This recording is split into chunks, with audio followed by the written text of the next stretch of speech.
你好，昨日買入少量嘅中通快遞，呢個係一間市場領先嘅快遞股份，財務條件亦唔錯，風險唔算高，但始終覺得入行門檻唔高嘅行業，我哋喺市場中有認識嘅包括有極兔。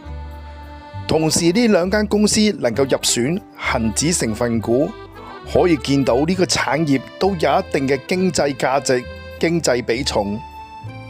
印象中，我曾經喺拼多多買嘢嘅時候，用過極兔嘅送貨服務，佢嘅中期業績竟然倍升，我真係唔知道原因。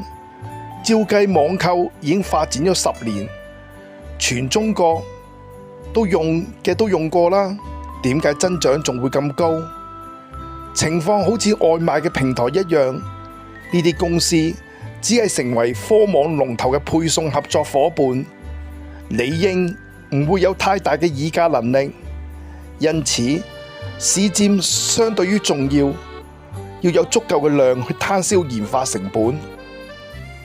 派一件貨只係賺得個1蚊8塊，照計都係啲辛苦錢。現階段公司能夠賺到現金流，近年業績都可算係穩中有升。公司亦開始派息回饋股東，又有回購股份，佢有良好嘅資產負債表，估值亦合理。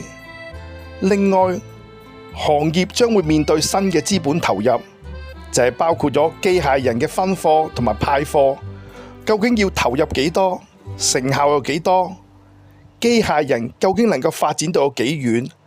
抑或係好睇唔好用？呢個將會係投資者關心嘅地方。